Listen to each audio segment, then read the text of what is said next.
corner. Phoebe Bean with the Rhode Island Historical Society. As a librarian with the Historical Society, she holds a master's in library science from URI.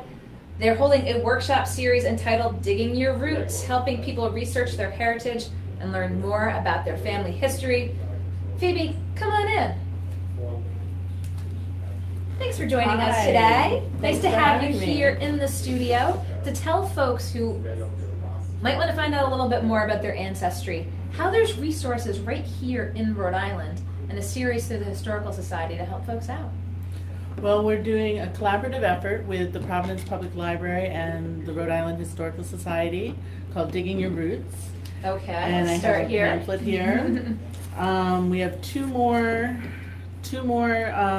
workshops coming up. One is Ask the Librarians this Saturday at the Robinson Research Center at 121 Hope Street, and that will be a collection of librarians, myself, Kate Wells from Providence Public Library, and then also Michelle Childs and Jennifer Galpern, some real crackerjack genealogists. Crackerjack genealogists. So if you have some hard questions that you want to be answered, please go and sign up for that today, or call either institution and get information about that. On October 28th, we have Creating Your Own Family Cookbook, so that should be intriguing as well, particularly with all the wonderful ethnic communities that are in Rhode Island, and the food traditions that we look to preserve and share. Oh, that's fantastic. So here we've got the resources again coming up. Ask the Librarians this Saturday, September 30th. Create Your Own Family Cookbook will take place on October 28th. Again, you can email programs at rihs.org, but kind of talk with us nuts and bolts. If you're someone who may have a history, want to know more about your history, how do you get started? If it's coming to Ask the Librarians, I mean, where does one even start? And you've got a couple books here, which I'm happy I brought a couple books because I'm a librarian. Do you want Roger Williams or the Genealogical Dictionary of Rhode Island? I'm going to start with this chart. Okay.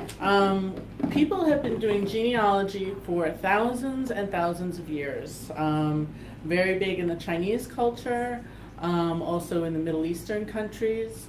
And genealogy in the United States has had several different rebirths, and one was in the 1890s, one in the 1930s, and then most recently we're getting, you've probably seen some of the ads yourself, but you don't need a subscription or any fancy software to do genealogy. Books work really well, and they also have very good reliability, which is something that librarians are concerned with. Mm-hmm.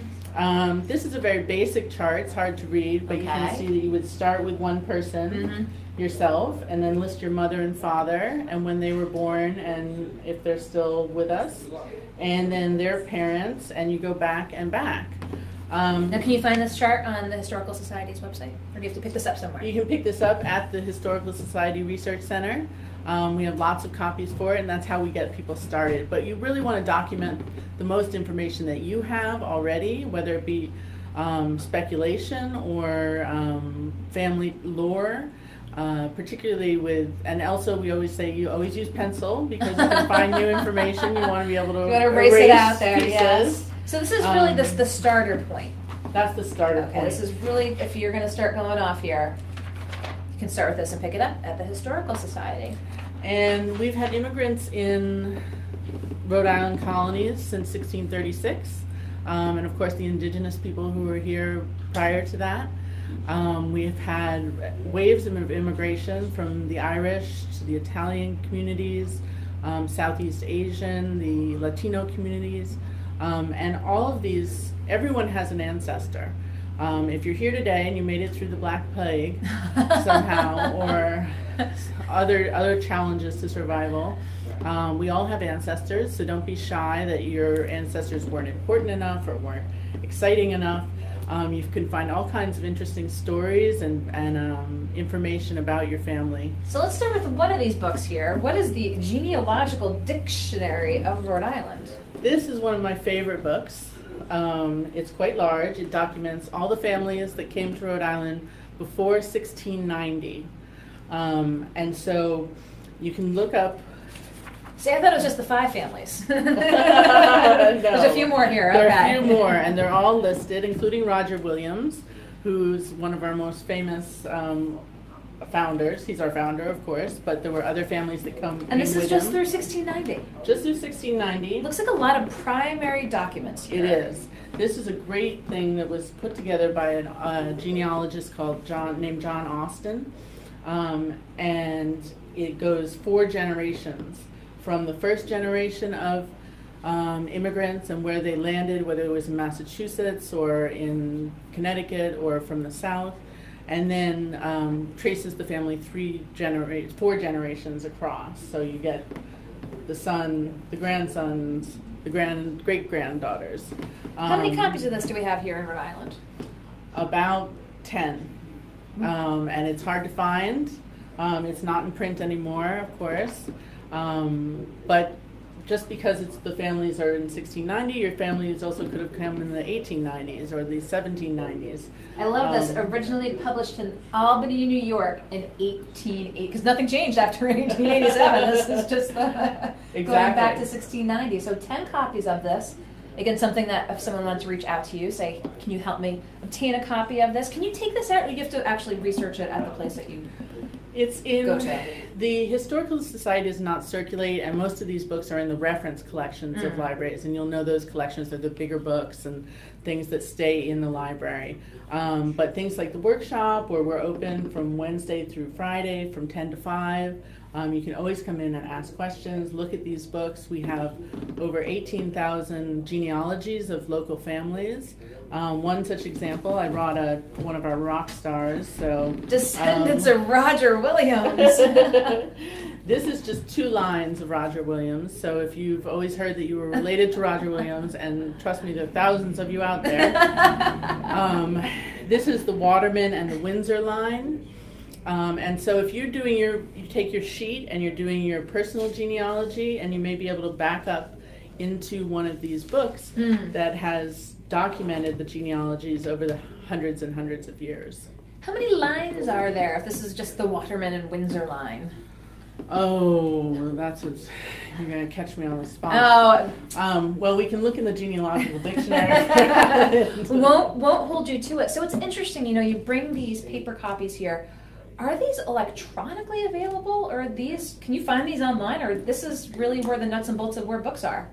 What's online as far as books are things that are out of copyright. So that means things that were published after 1923 currently, or 24. So something like this, which was published by the descendants of Roger Williams, they're not going to be online. The Genealogical Dictionary, you may be able to find a copy that was scanned as part of the Google Books project or something like that. But I mean, obviously I'm biased, but books are king, especially in genealogy. But we do have a free subscription to Ancestry at the library, and we have Fold 3, which is also military records. A lot of people are interested in their family heritage and military service. So the Revolutionary War papers and the Civil War papers. We have a lot of muster rolls and things like that, so you can ID what towns people were from and what ages they were when they enlisted. So people really like looking at that too. We have letters, diaries, so if you get really lucky, you might find letters or diaries from your ancestors, or people that lived in the same town that could give you an idea of what it was like to live in that town at that time period. So there are a lot of different angles to it, but they're mostly paper-based. So who do you see kind of drop into the Historical Society? Again, you've got the great events coming up that we're going to tell folks more about, the Ask the Librarians and the cookbook ones. But once you drop in and say, I want some assistance, is this a hobby? Do you see a lot of repeat folks coming in just, week after week, just trying to glean a little bit more? I mean, this is a labor of love, is it not, to find out your genealogy? It is a labor of love, and I think that I've given a lot of thought to it, of course, but it really ties people into a larger picture of what their life looks like and what's gone into who they are now. And so I think when questions of identity come up, genealogy is something that people can really get excited about and look at these different lives. Who comes into the Historical Society? People travel as far away as from Europe. they come from California, or they come right from Wickenden Street or right downtown. And they may be walking and say, well, I always wanted to do genealogy, but I didn't know how, and I was worried that I didn't know enough. And but we can always get someone started. All you need is a little information about your family, your own information. And people also come in and have worked for 30 years on genealogy. I've been at the Rhode Island Historical Society for 15 years. And they have, I've seen people come in every week, the same people too. So it can become an obsession. So we'll give a little warning for that, but it's really fun. So does it seem like a bad addiction? No, it's a relatively healthy addiction, except for, copy fees and things like that. And sometimes you send away for vital records. But for everything you need in Rhode Island, you can come to the Rhode Island Historical Society, and we have vital records, which are births, deaths, and marriages from 1636 to 1900. And we have city directories, we have census records, all these kind of different pieces that you can find and then put together to make your family history. Now, what do you do when you have the folks, when we talk about the immigrant waves that have come in? If you get the Irish or the Italian who comes in and says, well, my grandparents came and they came through Ellis Island, are you able to point them in the direction to where they might want to need to look back in Europe if they need additional information there? For the most part, because there was so much transition back and forth between Massachusetts and Connecticut with workers, especially the textile mills, most of our information stops at the borders of New England. Okay. We do have some particular Irish books that some people come from miles away to see. Really? Now, what's in these Irish books? It's the county records. Yes. And there are people who get to your immigrant ancestor, and then they're like a great excuse to take a trip. You need to know where to go back to which county. Absolutely. Yes. So when you say you have Ancestry.com there at the Historical Society, is it just kind of an additional resource? It's not what you rely on. I mean, why do you go to it if who has to go to Ancestry that you have to help with? Ancestry has had a lot of promotion in the past couple of years. Also DNA companies, people are into that, the 23andMe. But if we usually use Ancestry for hints and not for, unless it's a documented source. Okay. We would be very careful to say because people can put family trees up there and you don't always know what the source was. And genealogy is all about sources. Yes. Like all research. So you got to take it with a bit of a grain of salt, and so you recommend start with the Historical Society right here in Rhode Island. And I would be remiss, because I saw amongst your paperwork here, if we did not go over this. Yes. I will give a boost. Also, the Providence Public Library has a great set of vital records and the directories and information like that. So definitely check them out as well downtown here, 150 Empire Street.